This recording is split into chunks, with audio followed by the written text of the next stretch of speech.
안녕하세요. 저는 김지수라고 합니다. 31살의 평범한 회사원이었던 제가 겪은 믿기 힘든 이야기를 들려드리려고 해요. 제가 지금부터 말씀드릴 이야기는 정말 드라마 같은 일인데 실제로 제게 일어난 일입니다. 결혼이라는 인생 최고의 행복한 순간이 어떻게 최악의 악몽으로 바뀔 수 있는지, 그리고 가장 가까운 사람이 얼마나 무서운 가면을 쓰고 있을 수 있는지를 뼈저리게 깨달은 사건이었어요. 지금부터 이야기를 시작할 테니 끝까지 들어주셨으면 좋겠습니다. 저는 대학 졸업 후 서울의 한 중견기업에서 마케팅 업무를 담당하고 있었습니다. 20대 후반이 되니까 주변에서 결혼 얘기가 나오기 시작했는데 사실 연애에는 그리 관심이 없었어요. 일에 집중하다 보니 시간이 훌쩍 지나간 거죠. 그런데 작년 봄 회사 선배의 소개로 만난 사람이 바로 민현 오빠였어요. 저보다 2살 많고 건축회사에서 현장 관리를 하는 사람이었는데 첫 만남부터 정말 신사적이고 배려심이 깊어 보였습니다. 첫 번째 만남이었던 카페에서 그 사람이 저한테 이렇게 말하더라고요. 지수 씨, 저는 솔직히 소개팅이라는 게 좀 어색하긴 한데 그래도 좋은 분을 만날 수 있다고 해서 나왔어요. 저는 평소에 일만 하다 보니 만날 기회가 별로 없었거든요. 지수 씨는 어떠세요? 이런 자리가 부담스럽지는 않으신가요? 제가 너무 딱딱하게 말하는 건 아니죠. 아니에요. 저도 마찬가지예요. 사실 소개팅 경험이 많지 않아서 긴장되긴 하는데 민현 씨가 편하게 말씀해 주시니까 괜찮네요. 저도 평소에 회사 일이 바빠서 새로운 사람들을 만날 기회가 별로 없었거든요. 오늘 이렇게 만나게 되어서 좋아요. 다행이네요. 그럼 오늘은 서로에 대해서 편하게 얘기해 보면 좋을 것 같아요. 지수 씨는 주말에 보통 뭐 하세요?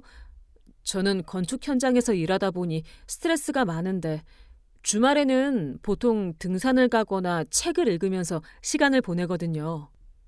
그때만 해도 그런 모습이 너무 진솔하고 매력적으로 보였어요. 첫 만남 이후에 우리는 자연스럽게 연락을 주고받게 되었고 데이트를 시작했습니다. 그 사람은 정말 완벽한 남자친구였어요. 데이트할 때마다 세심하게 배려해주고 제 말을 끝까지 들어주는 사람이었습니다. 특히 저를 대하는 태도가 너무 정중하고 신중해서 정말 믿음직스러웠어요. 한 번은 제가 야근으로 힘들어할 때 민현이 회사 앞까지 와서 저를 데리러 온 적이 있었는데요. 지수야, 오늘 정말 고생 많았어. 얼굴이 많이 피곤해 보이네. 저녁 뭐 먹고 싶어? 내가 맛있는 거 사줄게. 너무 무리하지 말고 건강 챙기는 게 우선이야. 회사 일이 아무리 중요해도 네 몸보다 중요한 건 없으니까 말이야. 고마워, 오빠. 이렇게까지 챙겨줘서 정말 미안하기도 하고 고맙기도 하고 그래. 솔직히 요즘 프로젝트 때문에 스트레스가 많았는데 오빠가 이렇게 와주니까 힘이 나는 것 같아. 그냥 간단하게 뭐라도 먹으면 될 것 같아. 미안할 것 없어. 내 여자친구가 힘들어하는데 당연히 도와줘야지. 그리고 간단한 거 말고 제대로 먹어야 해. 몸이 힘들 때일수록 영양 있는 거 먹어야 금방 회복되거든. 우리 저번에 가봤던 삼계탕집 알지? 거기 가서 든든하게 먹자. 이런 식으로 항상 저를 배려해주는 모습에 저는 점점 오빠에게 마음을 열게 되었어요. 주변 친구들도 민현을 정말 좋아했고 부모님께도 소개했을 때 너무 만족스러워 하시더라고요. 교제한 지 8개월쯤 되었을 때 그 사람이 청혼을 했습니다. 정말 로맨틱하게 레스토랑에서 꽃다발과 함께 반지를 건네주면서 말이에요. 지수야, 우리가 만난 지 벌써 8개월이 지났네. 이 시간 동안 너와 함께 있으면서 정말 많은 걸 느꼈어. 너는 나에게 없어서는 안 될 소중한 사람이 되었고 앞으로도 계속 함께하고 싶다는 생각뿐이야. 나와 결혼해 줄래? 평생 너를 행복하게 해주고 싶어. 물론 내가 부족한 부분도 많고 완벽하지 않다는 걸 알고 있지만 너를 위해서라면 얼마든지 더 나은 사람이 될 수 있을 것 같아. 저는 그 순간 정말 행복했어요. 이런 좋은 사람과 결혼할 수 있다는 게 꿈만 같았거든요. 오빠, 정말 고마워. 나도 오빠랑 함께하면서 정말 행복했어. 오빠가 나를 이렇게 소중하게 생각해준다는 것만으로도 충분히 고마운데 이렇게 청혼까지 해주다니. 그래, 결혼하자. 우리 앞으로 서로 의지하면서 행복하게 살아가자. 나도 좋은 아내가 되도록 정말 노력할게. 그렇게 우리는 약혼을 하고 결혼 준비에 들어갔습니다. 양가 부모님들도 너무 좋아하셨고 결혼식 준비도 순조롭게 진행되었어요. 미녀는 결혼 준비 과정에서도 정말 세심했습니다. 웨딩홀 선정부터 신혼여행지까지 모든 걸 함께 의논하면서 정했는데 특히 신혼여행지를 정할 때에 그 사람이 했던 말이 기억에 남아요. 지수야, 신혼여행은 우리에게 한 번뿐인 정말 특별한 추억이 될 거니까 신중하게 정해야 할 것 같아. 너는 어떤 곳이 가고 싶어? 바다가 보고 싶어? 아니면 유럽의 역사적인 건축물들을 구경하고 싶어? 내가 건축 쪽 일을 하다 보니까 유럽의 성당이나 궁전들을 보면 정말 감탄이 나거든. 너도 같이 보면서 즐거워할 수 있을 것 같은데 어때? 유럽도 좋지만 사실 나는 따뜻한 바다가 있는 곳에서 여유롭게 지내다 오고 싶어. 그동안 회사 일로 너무 바빴으니까 이번 기회에 정말 쉬면서 둘만의 시간을 가졌으면 좋겠어. 괌이나 사이판 같은 곳은 어떨까? 거기서 스쿠버 다이빙도 해보고 맛있는 것도 먹고 말이야. 그것도 좋은 생각이네. 너 말대로 이번에는 정말 쉬면서 둘만의 로맨틱한 시간을 가지는 게 중요하지. 그럼 괌으로 정하자. 거기 리조트들도 괜찮다고 들었고 무엇보다 비행 시간이 길지 않으니까 피로하지 않고 갈 수 있을 것 같아. 내가 좋은 리조트 알아보고 예약할게. 이런 식으로 모든 준비가 완벽하게 진행되었고 드디어 결혼식을 올렸습니다. 정말 아름다운 결혼식이었어요. 하객들도 많이 와주셨고 저희 부모님도 진심으로 축하해 주셨습니다. 이제 우리 든든한 사위가 생겼으니 아들 하나가 더 생긴 것 같네. 우리 가족이고 친부모처럼 생각해주면 좋겠다. 어렸을 때 부모님 돌아가시고 얼마나 힘들고 외로웠을까. 이제 우리 서로 의지하면서 잘 살아보자. 네, 장모님, 장인어른, 말씀 정말 감사합니다. 정말 부모님이 생겨서 너무 좋고 행복합니다. 제가 앞으로 더 잘할게요. 결혼식 다음 날, 우리는 신혼여행을 위해 인천공항으로 향했습니다.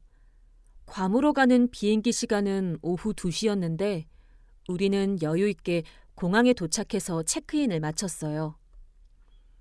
그 사람은 공항에서도 정말 다정했습니다. 제가 무거운 캐리어를 끌고 가려고 하니까 바로 가져가면서 말이에요. 신부는 무거운 거 들면 안 되지. 내가 다 할게. 걱정하지 마. 그나저나 드디어 우리 둘만의 여행이구나. 정말 설레지 않아? 괌에 가서 뭐부터 하고 싶어? 나는 너랑 바닷가를 걸으면서 오붓한 시간을 보내고 싶어. 그동안 결혼 준비한다고 바빴는데 이제 푹 쉴 수 있겠다. 나도 정말 설레. 이런 여행은 처음이니까 모든 게 새로워. 바닷가도 좋고 맛있는 현지 음식도 먹어보고 싶고 무엇보다 당신과 함께 있는 시간 자체가 소중할 것 같아. 사진도 많이 찍어서 평생 간직하고 싶어. 정말 행복해. 나도 마찬가지야. 앞으로 우리 평생 이런 행복한 추억들을 많이 만들어가자. 오늘부터는 정말 우리가 한 가족이니까 서로 의지하면서 살아가는 거야. 비행기 시간까지 아직 좀 있으니까 면세점이라도 구경할까? 너 화장품이나 그런 건 필요한 거 있으면 사고 가자. 그렇게 우리는 면세점에서 쇼핑도 하고 카페에서 커피도 마시면서 즐거운 시간을 보냈어요. 정말 완벽한 신혼부부였죠. 탑승 시간이 되어 비행기에 올라탔습니다. 저희 좌석은 이코노미석 중간쯤이었는데 오빠가 창가 자리를 양보해 주더라고요. 지수야, 너 창가 자리에 앉아. 구름도 보고 바다도 내려다보면서 가는 게 더 재밌을 거야. 나는 복도 쪽이 다리 뻗기 편하니까 여기 앉을게. 혹시 멀미하면 바로 말해. 멀미약도 가져왔으니까 걱정하지 마. 고마워. 멀미는 안 할 것 같은데 혹시 모르니까 준비해 둔 거구나? 3시간 반 정도 가면 된다고 했지? 생각보다 금방 갈 것 같아. 도착하면 바로 호텔로 가서 짐 풀고 저녁 먹으러 나가자. 그래. 내가 맛있는 레스토랑 미리 알아뒀어. 현지 음식도 맛보고 해산물도 먹어보자. 괌이 해산물이 정말 신선하다고 하더라고. 우리 이번 여행에서 정말 좋은 추억 많이 만들자. 비행기가 이륙한 후 저는 창밖의 구름을 구경하면서 정말 행복한 마음으로 있었어요. 옆에 앉은 그 사람도 잡지를 보면서 편안해하는 것 같았고 모든 게 완벽했습니다. 그런데 비행기가 이륙한 지 30분쯤 지났을 때 화장실 앞에서 순서를 기다리는 와중에 갑자기 승무원 한 분이 와서 저에게 조용히 말을 거는 거예요. 실례합니다, 손님. 죄송한데 잠깐 뒤쪽으로 와주실 수 있을까요? 드릴 말씀이 있어서요. 아주 잠깐이면 되니까 따라와 주세요. 저는 승무원을 따라 비행기 뒤쪽으로 갔는데 그곳에서 그 승무원이 저에게 충격적인 말을 하기 시작했어요. 손님, 정말 죄송한데 꼭 말씀드려야 할 것 같아서 이렇게 불렀어요. 혹시 옆에 앉은 분이 남편분이시죠? 방금 신혼여행 가는 거라고 하시던데. 정말 조심스럽게 말씀드리는 건데 그 사람에 대해서 모르시는 게 있는 것 같아요. 제 친구가 그 사람 때문에 큰 피해를 봤거든요. 저는 그 말을 듣고 정말 당황스러웠어요. 뭔가 심상치 않은 얘기인 것 같았거든요. 네? 무슨 말씀이세요? 제 남편이 뭘 잘못했다는 건가요? 혹시 사람을 잘못 보신 거 아닌가요? 저희는 어제 결혼식을 올리고 신혼여행을 가는 길인데? 정말 죄송해요. 하지만 확실한 것 같아요. 제 친구가 작년에 그 사람과 사귀면서 결혼 약속까지 했었는데 갑자기 사라져버렸거든요. 그것도 친구 돈을 다 가지고요. 그 사람 이름이 김민현이라고 하면서 33살이고 건설사에서 현장 관리 일한다고 했었거든요. 그리고 대전 출신이라고 했었고요. 제가 방금 앞에서 들어보니까 손님 남편분이 똑같이 말씀하시더라고요. 그리고 한 가지 더. 혹시 그분이 부모님이 일찍 돌아가셔서 할머니 손에서 자랐다고 하지 않았나요?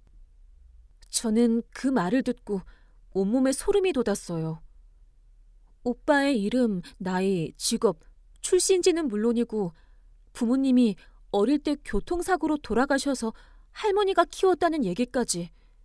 그건 저에게만 털어놨던 개인적인 사연이었거든요. 그럴 리가 없어요. 정말 우연의 일치일 수도 있잖아요. 혹시 정말 다른 사람인 거 아닐까요? 손님, 정말 죄송하지만 한 가지 더 확인해 보고 싶은 게 있어요. 혹시 그 사람 차가 흰색 아반떼고 번호판 뒷자리가 2847인가요? 제 친구가 그 사람이 항상 그 차를 타고 다녔다고 해서 기억하고 있거든요. 데이트할 때마다 그 차로 데리러 왔다고.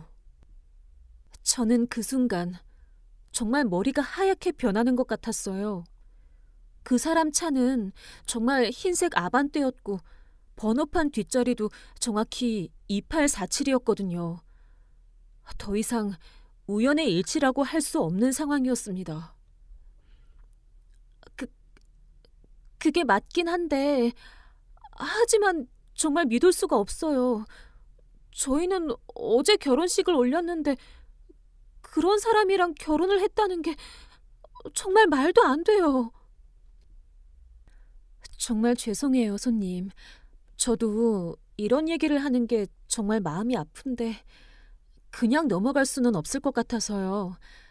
제 친구가 그분한테 3천만 원이나 빌려줬었는데 결혼 준비한다고 하면서 갑자기 연락이 끊어졌거든요.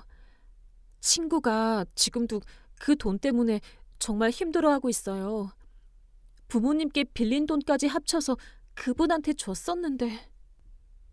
저는 그 말을 듣고 다리에 힘이 빠지는 것 같았어요. 3천만 원이라니. 그리고 그 사람이 저한테도 결혼 준비 과정에서 여러 번 돈 얘기를 했던 게 떠올랐거든요. 3천만 원이요? 그 많은 돈을... 그럼 그 친구분은 지금 어떻게 지내세요? 경찰에 신고는 했나요? 신고는 했었는데 사기죄 입증이 쉽지 않다고 하더라고요.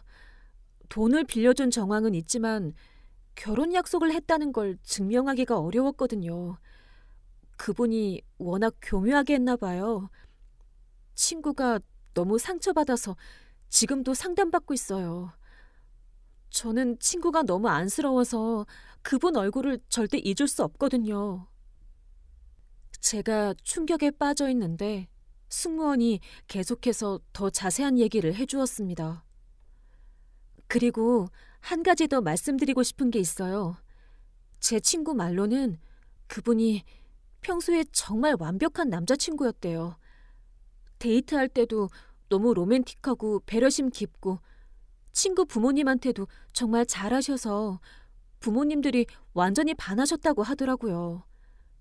그래서 더 충격이었던 것 같아요. 어느 날 사업 자금이 급하게 필요하다고 했대요. 부업으로 하는 일인데 당장 거래처에 줄 현금이 없다면서 친구한테 도움을 요청했거든요. 그 말을 듣고 저는 정말 소름이 끼쳤어요. 민현이 저에게도 비슷한 얘기를 한 적이 있었거든요. 사업 자금이요? 그럼 혹시 그 친구분도 그런 얘기를 믿고 돈을 준 건가요? 네, 맞아요. 친구가 그 사람을 너무 믿었거든요. 친구도 부모님께 사정 얘기해서 돈을 보태 마련해 줬는데 그 후로 연락이 끊어진 거예요. 네, 맞아요. 결혼식장 계약까지 다 해놓고 있었대요. 그런데 결혼식 한 달 전에 갑자기 연락이 끊어진 거예요. 친구가 그분 회사에 전화해봐도 그런 사람은 없다고 하고 휴대폰도 꺼져 있고 정말 감쪽같이 사라져버렸다고 하더라고요. 친구가 그때 정말 많이 울었어요. 돈보다는 배신감 때문에 더 힘들어했죠. 저는 그 이야기를 들으면서 점점 확신이 들기 시작했어요. 이건 정말 우연의 일치가 아니라 똑같은 수법으로 여러 여자들을 속였다는 뜻이었거든요. 그럼 혹시 그 친구분 말고 또 다른 피해자도 있을 수 있다는 얘긴가요? 사실 저희가 인터넷에서 찾아보니까 비슷한 사례가 더 있는 것 같더라고요. 같은 이름에 같은 직업을 가진 사람이 여러 명의 여자들한테 똑같은 수법으로 접근했다는 제보들이 있었거든요. 다만 확실하지 않아서 그냥 의심만 하고 있었는데 오늘 제가 직접 보니까 정말 그 사람이 맞는 것 같아요. 저는 그 순간 정말 어지러웠어요. 제가 이렇게 사랑했던 남자가 어제까지 완벽한 남편이라고 생각했던 사람이 사실은 전문적인 결혼 사기꾼이었다니. 그럼, 그럼 제가 지금 어떻게 해야 하죠? 이 상황에서 여행을 계속 가야 하나요? 너무 무서워요. 손님, 정말 조심하셔야 할 것 같아요. 혹시 지금까지 그분한테 돈을 빌려준 적이 있으신가요? 아니면 통장이나 카드를 맡긴 적은요? 제 친구 경우에는 돈뿐만 아니라 개인정보까지 다 털렸거든요. 그 말을 듣고 저는 깜짝 놀랐어요. 결혼 준비 과정에서 그 사람이 저한테 했던 얘기들이 떠올랐거든요. 아, 그러고 보니 오빠가 신혼집 잔금 치를 때 제 통장에서 돈을 좀 써야겠다고 했어요. 그래서 제가 적금 해약해서 2천만 원 정도 준비해 두었는데 혹시 그것도 위험한 건가요? 정말 위험할 수 있어요. 제 친구도 처음에는 작은 금액부터 시작했었거든요. 그러다가 점점 더 큰 돈을 요구하면서 결국에는 손님, 정말 조심하셔야 할 것 같아요. 지금이라도 은행에 연락해서 계좌 동결시키는 게 좋을 것 같은데요. 개인정보도 다 알고 있을 거예요. 저는 그 순간 정말 패닉 상태가 되었어요. 제가 평생 모은 돈이 다 위험에 처했다는 생각이 들었거든요. 그럼 지금 당장 어떻게 해야 하죠? 민현이한테 들키지 않고 대처할 수 있는 방법이 있을까요? 우선 괌에 도착하면 바로 한국은행에 전화해서 계좌를 막으시고 가능하면 현지 경찰서에 신고하세요. 그리고 절대 혼자 행동하지 마시고 항상 사람들이 많은 곳에 계세요. 제가 승무원이라서 괌 현지 상황도 좀 아는데 공항에서 바로 경찰서로 가는 게 좋을 것 같아요. 그때 갑자기 다른 승무원이 와서 그 승무원에게 뭔가 얘기하더니 제게 다시 말을 건넸어요. 손님, 제가 다시 돌아가 봐야 해서요. 근무 중이라 더 자세히 말씀드리기가 어렵네요. 그런데 진짜 조심하셔야 해요. 저는 어쩔 수 없이 자리로 돌아가야 했어요. 하지만 마음이 정말 복잡했습니다. 그 사람이 자리에 앉아서 태연하게 잡지를 보고 있는 모습을 보니까 더더욱 무서워졌거든요. 어? 뭔 일 있었어? 너무 오래 걸려서 이상하다 싶어서 찾아 나서려던 참이었어.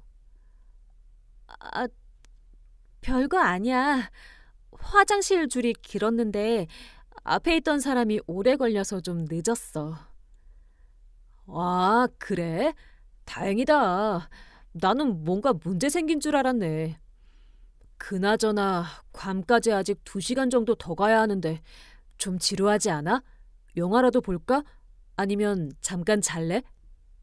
저는 그 사람이 평소와 똑같이 다정하게 말하는 모습을 보면서 정말 소름이 끼쳤어요.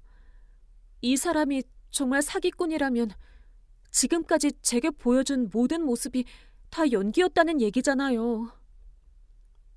응, 좀 피곤한 것 같아. 잠깐 눈 붙일게. 그래, 푹 쉬어. 내가 어깨 빌려줄게. 괌 도착하면 바로 호텔 가서 짐 풀고 맛있는 거 먹으러 가자. 저는 눈을 감았지만 전혀 잠이 오지 않았어요. 온통 머릿속이 복잡했거든요. 정말 승무원의 말이 사실일까? 아니면 정말 우연의 일치일까? 하지만 너무나 구체적인 정보들이 일치해서 의심하지 않을 수가 없었어요. 그리고 한 가지 더 생각해보니 그 사람이 저한테 가족 사진을 보여준 적이 한 번도 없었어요.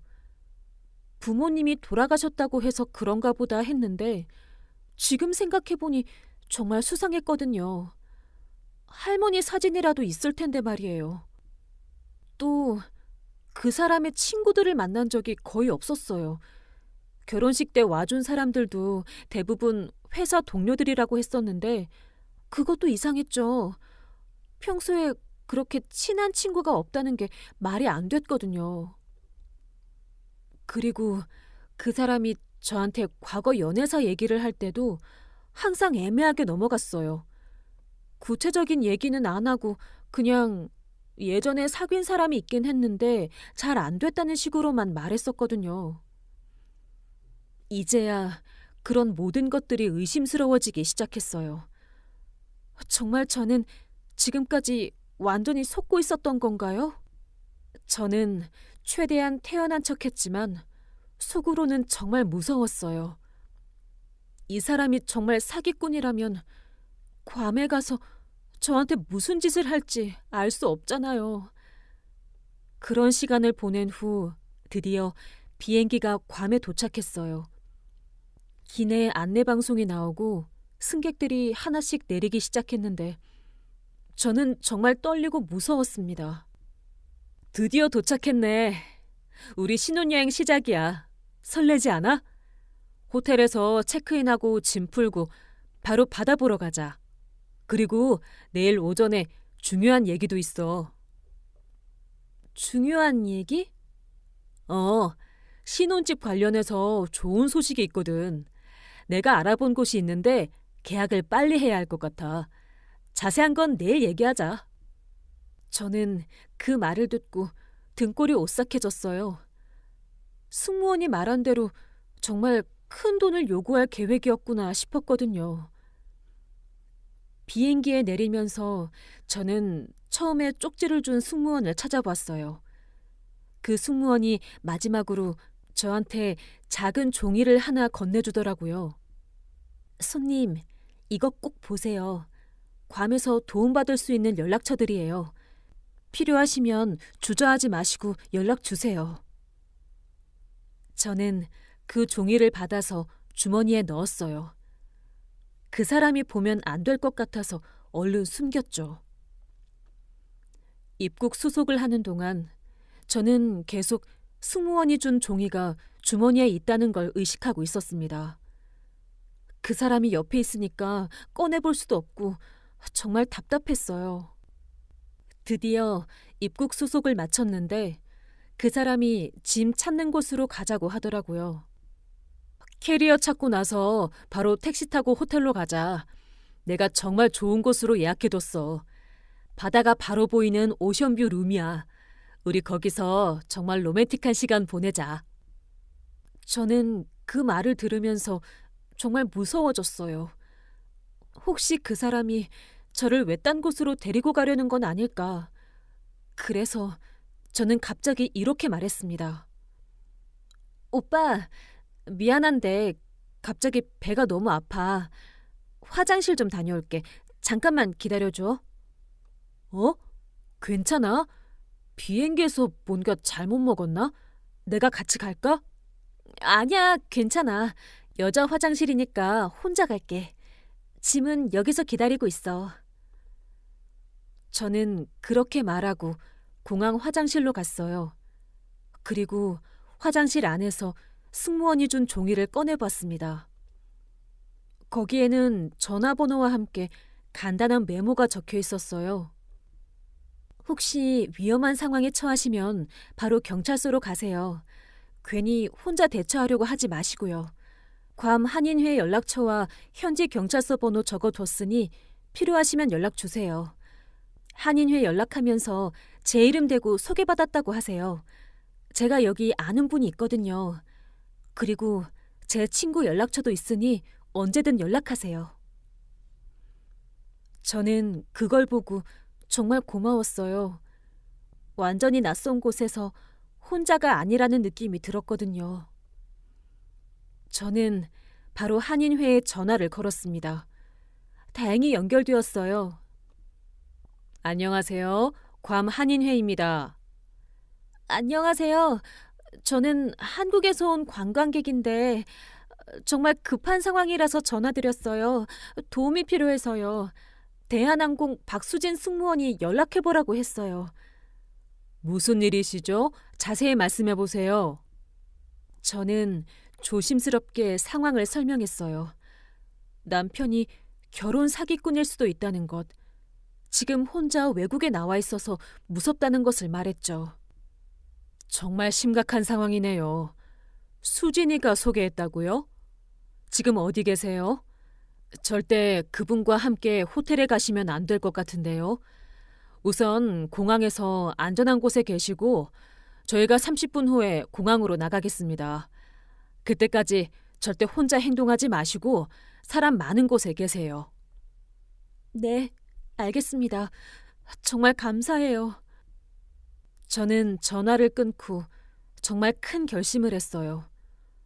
더 이상 그 사람과 함께 있을 수는 없었거든요.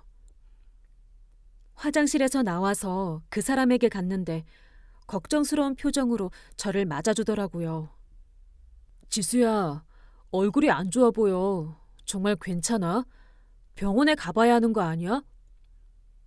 오빠, 미안한데 갑자기 몸이 너무 안 좋아진 것 같아.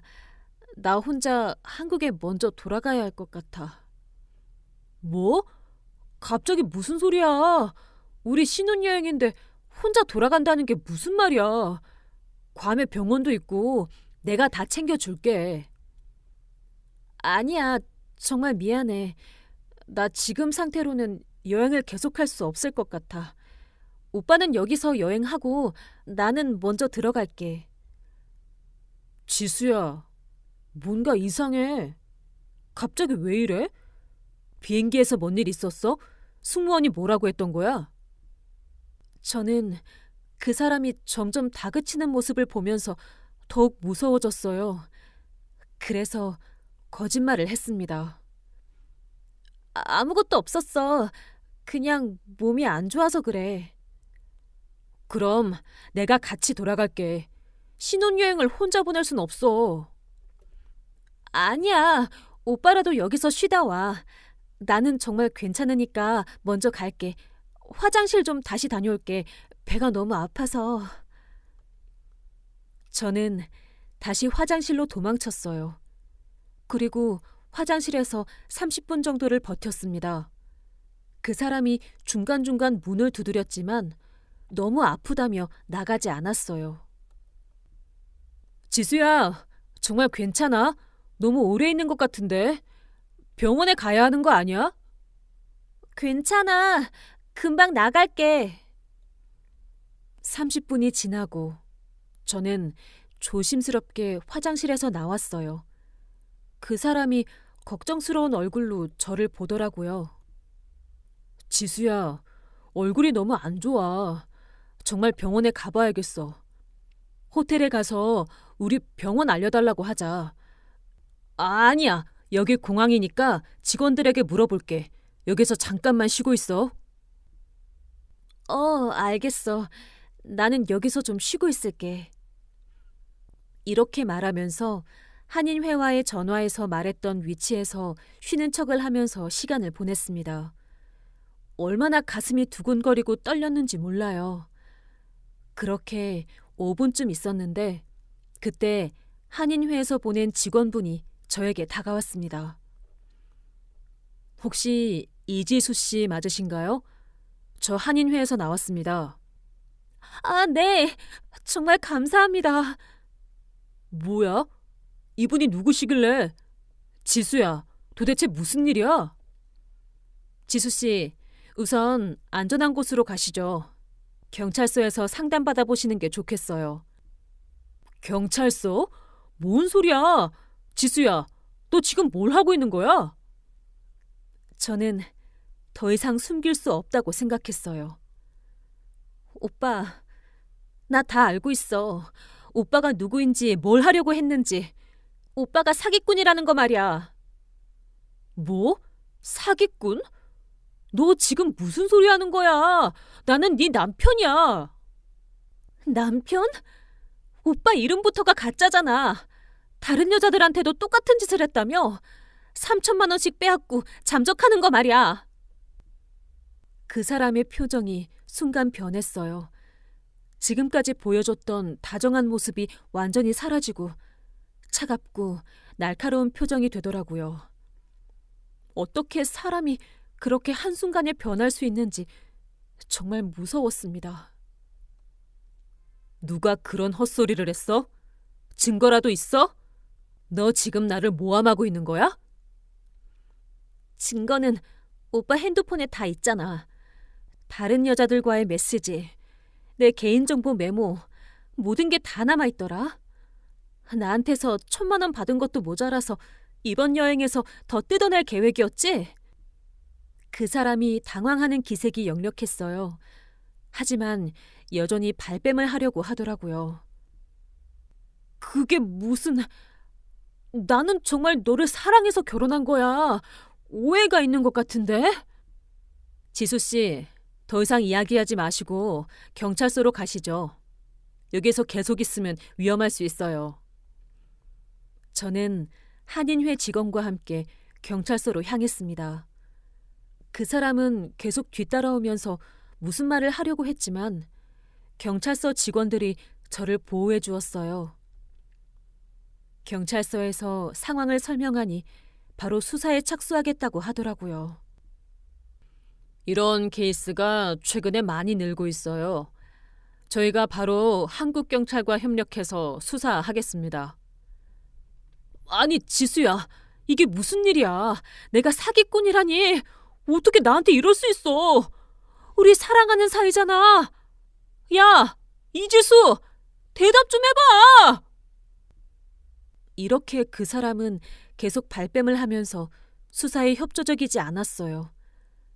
하지만 한국 경찰 쪽에서 연락이 올 때까지 그 사람은 유치장 밖으로 나올 수 없다고 했습니다. 저는 조사를 받고 진술을 다 한 후 그날 바로 한국행 비행기표를 바꿔서 탔습니다. 정말 하루아침에 신혼여행이 도망가는 여행이 되어버린 거였어요. 비행기 안에서 저는 계속 생각했어요. 어떻게 이런 일이 일어날 수 있을까? 내가 그렇게 바보였을까? 아니야.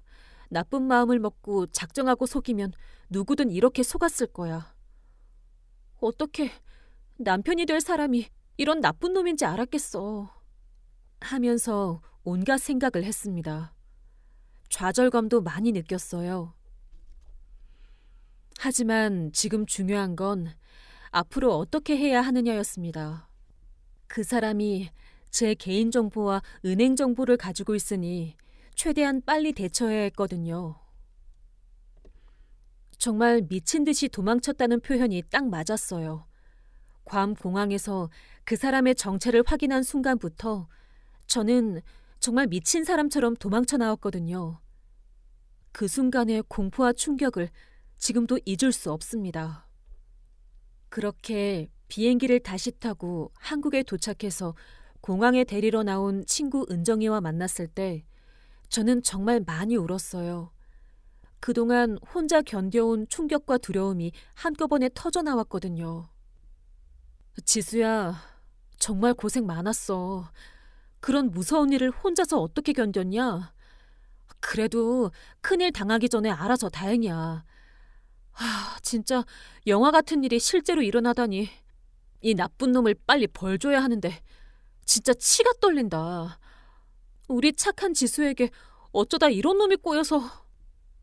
은정아, 나 정말 바보 같았어. 어떻게 그런 사람을 1년 넘게 사랑한다고 생각했을까? 결혼식까지 올렸는데 말이야. 그게 네 잘못은 아니야. 그 사람이 너무 교묘하게 속인 거지. 전문 사기꾼이었잖아. 이제 중요한 건 빨리 정리하는 거야. 은행부터 가자. 다음 날부터 저는 정말 바쁘게 움직였습니다. 우선 은행에 가서 계좌를 동결시키고 카드들도 모두 재발급 받았어요. 다행히 어제부터 지금까지는 추가 출금 내역이 없네요. 그런데 이미 나간 1,000만 원은 계좌이체로 나간 건데 받는 분 계좌가 이미 해지된 상태라서 추적이 쉽지 않을 것 같습니다. 앞으로는 절대 개인정보를 함부로 알려주시면 안 돼요. 네, 정말 조심하겠습니다. 그런데 이미 빠져나간 1,000만 원은 돌려받을 수 있을까요? 경찰 수사 결과에 따라 다르겠지만 솔직히 쉽지 않을 것 같습니다. 사기 사건 피해 복구는 시간이 오래 걸리고 가해자가 이미 돈을 다 써버렸을 가능성이 높거든요. 그 말을 듣고 정말 절망적이었어요. 1천만 원이면 제가 1년 넘게 모은 돈이었거든요. 그리고 바로 경찰서에 정식으로 신고를 했습니다. 그리고 그 다음 날 진술을 하러 관할 경찰서에 갔어요. 괌 경찰서에서 이미 연락이 왔습니다. 용의자를 검거했다고 하네요. 실제로는 박진환이라는 36살 남성이었고 지금까지 총 6명의 여성을 상대로 같은 수법의 사기를 쳤다고 해요. 6명이나요? 그럼 저 말고도... 네. 총 피해액만 해도 1억 3천만 원에 달합니다. 다른 피해자분들도 연락을 원하시면 연결해드릴 수 있어요. 서로 정보를 공유하시면 재판 진행하는 데도 도움이 될 것 같거든요. 저는 다른 피해자들을 만나보기로 했어요.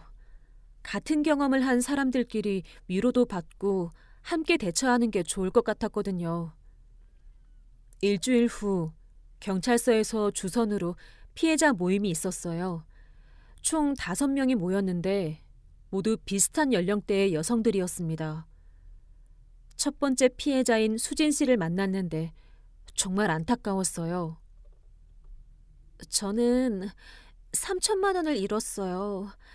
전세금으로 모아둔 돈이었는데 지금도 부모님께 빌린 돈 때문에 너무 힘들어요. 그 사람이 정말 완벽한 남자친구였거든요. 9개월 동안 정말 잘해줘서 의심할 여지가 없었어요. 저도 지수 씨처럼 누군가 미리 알려줬으면 좋았을 텐데. 저도 마찬가지예요. 정말 사랑한다고 생각했는데 모든 게 다 계산된 연기였다니. 승무원분이 알려주지 않았다면 저도 더 큰 피해를 당했을 거예요. 그래도 지수 씨는 1천만 원 피해고 일찍 발견하셔서 다행이에요. 저는 돈만 잃은 게 아니라 사람에 대한 신뢰도 완전히 잃어버렸거든요. 지금도 새로운 사람을 만나는 게 무서워요. 다른 피해자 미경 씨는 더 심각했어요. 저는 2,800만 원을 잃었어요. 그 사람이 아버지 사업 때문에 급하다고 해서 정말 바보같이 속았죠. 저희 부모님이 평생 모은 돈까지 빌려줬는데 부모님께 어떻게 말씀드릴지 모르겠어요. 아직도 말 못했거든요. 저도 2천만 원이요. 교통사고 핑계였는데 병원까지 찾아가려고 했는데 그 사람이 창피하다며 오지 말라고 하더라고요. 지금 생각해보니 의심스러운 점들이 정말 많았는데 사랑에 눈이 멀어서 못 봤어요. 마지막 피해자 정연 씨는 저처럼 결혼까지 한 케이스였어요. 저는 작년에 그 사람과 결혼식을 올렸어요. 하지만 신혼여행은 가지 않고 바로 신혼집으로 들어갔는데 3개월 만에 사라졌어요. 신혼집 전세금 중에 3,500만 원을 제 명의로 대출받게 한 후에 말이에요. 지금 저는 빚만 남았어요. 정연 씨도 결혼을 하셨군요. 그럼 혹시 그 사람 본명을 아세요? 결혼할 때는 박민호라는 이름이었어요. 지수 씨는 김민현이었죠? 정말 이름도 여러 개를 쓰더라고요. 우리는 서로의 경험을 나누면서 그 사람이 얼마나 치밀하게 계획을 세웠는지 알 수 있었어요. 각자에게 다른 직업, 다른 가족사, 다른 이름을 사용했지만 기본적인 수법은 똑같았거든요. 우리는 함께 힘을 모아서 그 사람을 끝까지 처벌받게 하기로 했습니다. 우리끼리라도 자주 만나서 이야기하자. 혼자 있으면 자꾸 자책하게 되더라고. 그리고 재판 때도 서로 힘이 될 수 있을 거야. 맞아요. 그리고 다른 사람들한테도 우리 경험을 알려줘서 같은 피해를 당하는 사람이 없도록 해야 할 것 같아요. 2개월 후 재판이 시작되었어요. 그 사람은 끝까지 자신은 억울하다고 주장했지만 증거가 너무 많았습니다. 피고인은 치밀한 계획하에 다수의 여성들을 상대로 결혼을 빌미로 한 사기 행위를 저질렀습니다. 총 6명의 피해자에게 가짜 신분증을 만들고 가짜 직장을 만들어내고 심지어 가짜 가족사까지 만들어서 피해자들을 속였습니다. 총 피해액은 1억 3천만 원에 달합니다. 저는 정말 사랑했습니다. 돈이 목적이 아니었어요. 각자 다른 상황에서 급하게 필요한 돈을 빌린 것뿐이에요. 피고인의 핸드폰과 노트북에서 발견된 자료들을 보면 피해자들의 개인정보와 재산 상황, 그리고 어떻게 접근할 것인가, 언제 돈을 요구할 것인가에 대한 구체적인 계획이 단계별로 정리되어 있었습니다. 이것이 사랑이었다고 할 수 있습니까? 재판부에서 우리 피해자들의 진술도 들었어요. 저도 증언대에 서서 그동안 겪었던 일들을 자세히 말했습니다. 피고인은 저에게 완벽한 남자친구였습니다. 하지만 그 모든 것이 계산된 연기였어요. 비행기에서 승무원의 제보가 없었다면 저는 큰 금액의 추가 피해를 당할 뻔했습니다.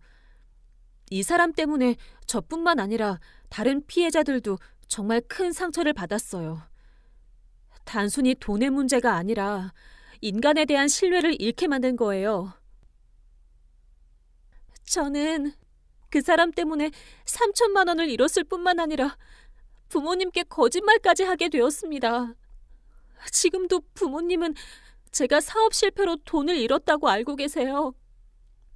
차마 이런 바보 같은 일로 돈을 잃었다고 말씀드릴 수가 없었거든요. 결국 그 사람은 징역 2년 6개월과 피해자들에 대한 손해배상 명령을 받았어요. 하지만 현실적으로 배상받을 가능성은 낮았습니다. 재판이 끝나고 나서 저는 정말 많은 걸 깨달았어요. 첫째로, 사람을 너무 쉽게 믿으면 안 된다는 것입니다. 아무리 완벽해 보이는 사람이라도 검증해야 할 부분들은 반드시 있다는 거죠. 둘째로, 주변의 도움이 정말 중요하다는 것이에요. 승무원이 용기 내서 알려주지 않았다면 저는 더 큰 피해를 당했을 거거든요. 셋째로, 이런 일을 당했다고 해서 자책할 필요는 없다는 거예요. 잘못한 건 사기꾼이지 피해자가 아니니까요.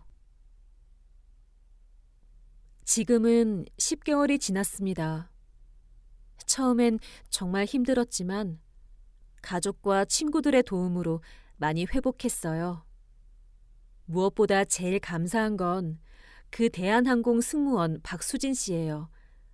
나중에 직접 만나서 인사드렸는데 그분 친구가 똑같은 사람한테 피해를 당해서 정말 힘들어하는 모습을 지켜봤기 때문에 더 민감하게 알아차렸다고 하더라고요.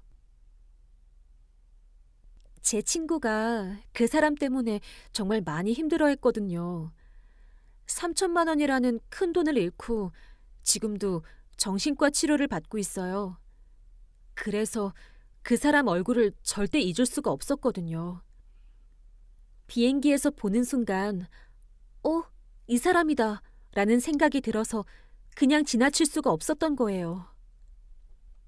정말 감사해요. 수진 씨 덕분에 저는 더 큰 피해를 당하지 않았어요. 평생 잊지 못할 거예요. 이제 저는 새로운 시작을 하고 있습니다. 일단 연애는 당분간 생각하지 않기로 했고 저 자신을 더 사랑하는 법을 배우고 있어요. 그리고 제 경험을 다른 사람들과 공유해서 저와 같은 피해를 당하는 사람들이 없었으면 좋겠어요. 요즘은 온라인에서 결혼 사기 예방 캠페인 활동도 하고 있습니다. 많은 분들이 제 이야기를 들으면서 나도 의심스러운 사람이 있다며 상담을 요청하시거든요. 저도 지금 사귀는 사람이 가족 얘기를 별로 안 해주고 친구들도 잘 소개해주지 않아요. 그리고 최근에 돈 얘기를 은근슬쩍 하는 것 같기도 하고 혹시 의심해봐야 할까요?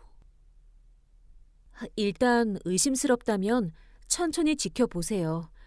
그리고 절대 큰 돈을 빌려주거나 개인정보를 쉽게 주면 안 돼요.